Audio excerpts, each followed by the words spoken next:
اس کا 10واں 20واں آپ پہ فرض ہے۔ مدارس دینیہ میں پڑھنے والے غریب بچے، پڑھانے والے اساتذہ کی خدمت کے لیے اگر یہ آپ عشر، زکاتیں، صدقات و خیرات جمع کراتے ہیں، یہ آپ کے لیے صدقہ جاریہ ہے۔ میرے بھائیوں، اگر آپ چاہتے ہیں آپ ایسے صدقات جاریہ کے حامل ہو جائیں اور ایسی آپ کے ثواب کا سلسلہ جاری ہو جائے، آپ گھر سو رہے ہو، آپ کے نامہ اعمال میں نیکیاں آ رہی ہو، آپ قبر میں سو رہے ہو، آپ کے نامہ اعمال میں نیکیاں آ رہی ہو، آپ قبر میں ہو، وہاں نور ہو، وہاں روشنی آ رہی ہو، وہاں اللہ کی رحمتیں برس رہی ہو، دینی مدارس کے ساتھ تعاون کرنا سیکھو لوگے۔ اگر آپ اپنے پر بابا، اماں، بھائی کے چیلم پر 10، 15، 20 دیگیں چڑھا سکتے ہو تو کسی مدرسے میں ایک کمرہ بھی ایصال ثواب کے لیے بنا سکتے ہو۔ نہیں، اس طرف توجہ نہیں ہے، کھلانے پلانے پہ توجہ ہے۔ کیوں توجہ نہیں ہے؟ مدارس میں ایک کمرہ اپنے بابا کے لیے بنا دو، اپنی مرحوم اماں کے لیے بنا لو، کتنا بڑا صدقہ جاریہ ہوگا۔ اس کے سائے میں جب تک قرآن پڑھا جاتا رہے گا، تیرے اماں ابے کی قبر کو بھی روشن کرتا رہے گا اور تیری قبر کو بھی روشن کرتا رہے گا۔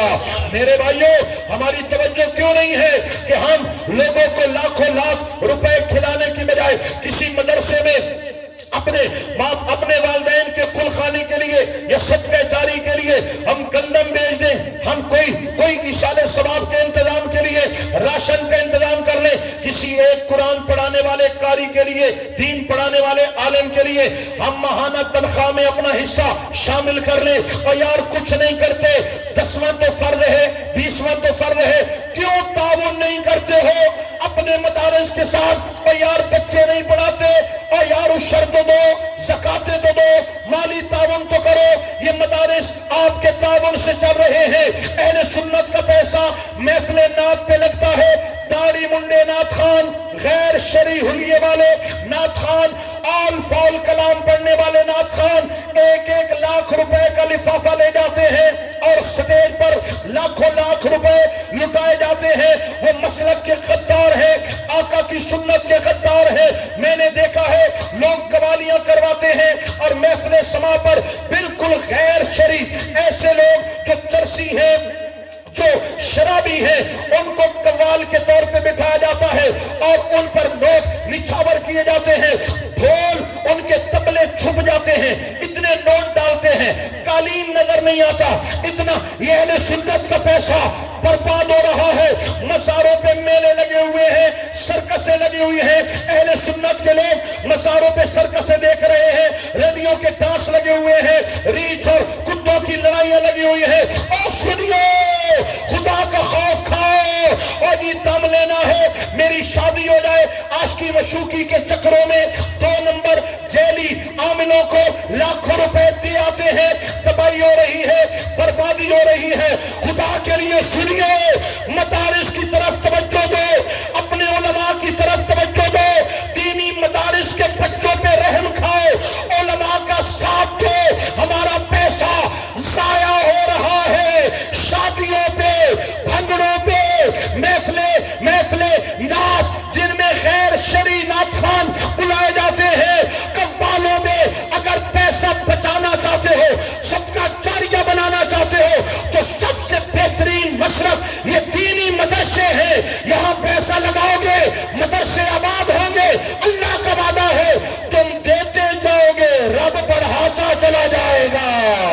سبحان اللہ، سبحان اللہ۔ سامعین محترم، یہ میں نے چند پیغام آپ حضرات کی خدمت میں پیش کرنے تھے۔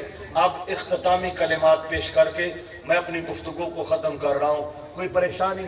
کوئی پریشانی؟ ماشاءاللہ، چنگے بندے ہو، اللہ تعالیٰ تمہیں سلامت رکھے۔ گزارے یہ ہے میرے بھائیوں کہ ہر یہ جتنے دوسرے نا کالے نیلے پیلے، یہ سازشی عناصر ہیں، اور جو سازشی عناصر جو لابی ہوتی ہے نا، لابی، وہ چال باز ہوتے ہیں اور وہ بڑی بڑی پلاننگ کرتے ہیں، اور جو ان کی اپنی سازش ہوتی ہے اس معاملے میں وہ جان لگا دیتے ہیں۔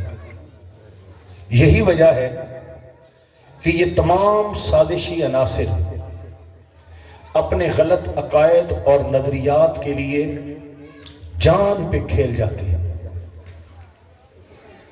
صحابہ کرام کے دشمنوں کو دیکھ لو، یہ ایک سازش ہے، اور اہل بیت کرام کے نام پر لوگوں کو صحابہ کرام کا دشمن بنایا جا رہا ہے۔ اہل بیت کے دشمنوں کو دیکھ لو، یزید کے حق میں بولتے ہیں، یزید کے حق میں، اور میں حیران ہوں وہ یزید کے حق میں صبح و شام کلپ لگائے جا رہا ہے اور اس کے فالوور واہ واہ واہ کیے جا رہے ہیں۔ یہ سارا سازشی نظام چل رہا ہے۔ ختم نبوت کے منکر کس طرح پلاننگ کے ساتھ کالجوں میں، یونیورسٹیوں میں، سرکاری غیر سرکاری اداروں میں، تجارتی مراکز میں کس طرح ایمانوں پہ ڈاکے ڈال رہے ہیں، نوکری اور چھوکری کی لالچ میں لوگوں کے ایمان ضائع کر رہے ہیں۔ پتہ بھی نہیں چلتا، نوجوان بچہ بچی اپنا عقیدہ ایمان کھو بیٹھ، ختم نبوت کے منکر ہو جاتے ہیں، مرزائی ہو جاتے ہیں۔ یہ تمام سازشی عناصر ہیں، باطل فرقے ہیں، باطل فتنے ہیں۔ ان کو چونکہ امدادیں ملتی ہیں، ان کو ٹارگٹ ملتا ہے، وہ ٹارگٹ ان کو اچیو کرنا ہوتا ہے، وہ دن رات لگے ہوئے ہیں۔ اہل سنت یہ سازشی عناصر نہیں ہے۔ اہل سنت ایک ایمان دار طبقے کا نام ہے۔ اہل سنت سچے مسلمان کا نام ہے۔ اہل سنت آقا پاک کے سچے غلاموں کا نام ہے، صحابہ کرام کے چاہنے والوں کا نام ہے، اہل بیت کرام کے ماننے والوں کا نام ہے، اولیاء کرام کی عزت کرنے والوں کا نام ہے۔ ہم لابی نہیں ہیں، ہم سازشی نہیں ہیں، ہم سیدھے سادے سچے مسلمان ہیں۔ لہذا ان کا ٹارگٹ ہم ہیں۔ گستاخ صحابہ ہمیں ٹارگٹ کرتے ہیں، گستاخ اہل بیت ہمیں ٹارگٹ کرتے ہیں، یہودی لابی مرزائی ہمیں ٹارگٹ کرتے ہیں۔ ہمارا نوجوان کبھی بستر اٹھائے نظر آتا ہے، ہمارا نوجوان کبھی یہاں ہاتھ باندھے نظر آتا ہے، یوں کرتے نظر آتا ہے، ہمارا نوجوان کبھی سر مڈاتے نظر آتا ہے، ہمارا نوجوان جناب والا کبھی یہاں کبھی وہاں کبھی کالا جھنڈا اٹھائے نظر آتا ہے۔ ہم پہ حملے ہو رہے ہیں اور بھائی ہمیں جاگنا ہوگا، اپنے مسلک سے وفا تو کرو۔ ہم سازشی نہیں ہیں کہ آپ کے اندر اتنی صلاحیت ہو کہ آپ ان سے ٹکرائیں، ان کو اپنی طرف لے آئیں، یہ علماء کا کام ہے۔ ہم آپ کو یہ کہتے ہیں ٹکراؤ نہ ٹکراؤ، بلاؤ نہ بلاؤ، ان کو لے آؤ نہ لے آؤ، اپنا ایمان بچاؤ، اپنا عقیدہ بچاؤ، اپنا مسلک بچاؤ، اپنا نظریہ بچاؤ۔ کم از کم ہمارے بھائی، ہماری فیملی، ہمارے ماں باپ، ہماری اولاد، ہماری بیٹیاں، ہمارے بیٹوں کو اتنا تو اپنے عقیدے کا پتہ ہونا چاہیے۔ ہم اہل سنت ہیں، ہم یا رسول اللہ کہنے والے ہیں، ہم میلاد منانے والے ہیں، ہم گنبد خضرا پر جان دینے والے ہیں، ہم آقا کو حاضر ناظر ماننے والے ہیں، ہم نبی کو وسیلہ ماننے والے ہیں، آقا کی شفاعت کا اقرار کرنے والے ہیں۔ ہمیں حضور سے عشق ہے، آقا پہ نام ہے، جو حضور کا غدار ہے۔ ہمارا کوئی واسطہ نہیں، کوئی تعلق نہیں، کوئی رشتہ نہیں۔ اتنا عقیدہ مضبوط کر لو کہ ہمارے بچے بچیاں جب زبان کھولے تو اتنی زبان میں بولے تو پہلے الفاظ لبیک یا رسول اللہ کا نعرہ ہونا چاہیے۔ لبیک یا رسول اللہ، لبیک لبیک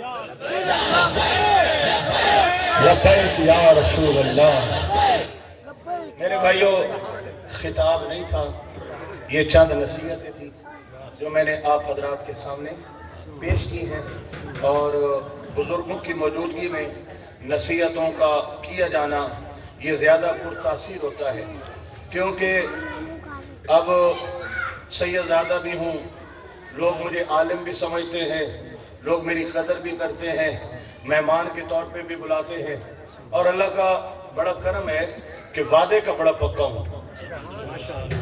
اب یہ اس سال کا میرا مشکل پروسیس تھا، یہ کل پرسوں رات میرا چکوال میں خطاب تھا اور گزشتہ رات میرا بدین سندھ میں خطاب تھا۔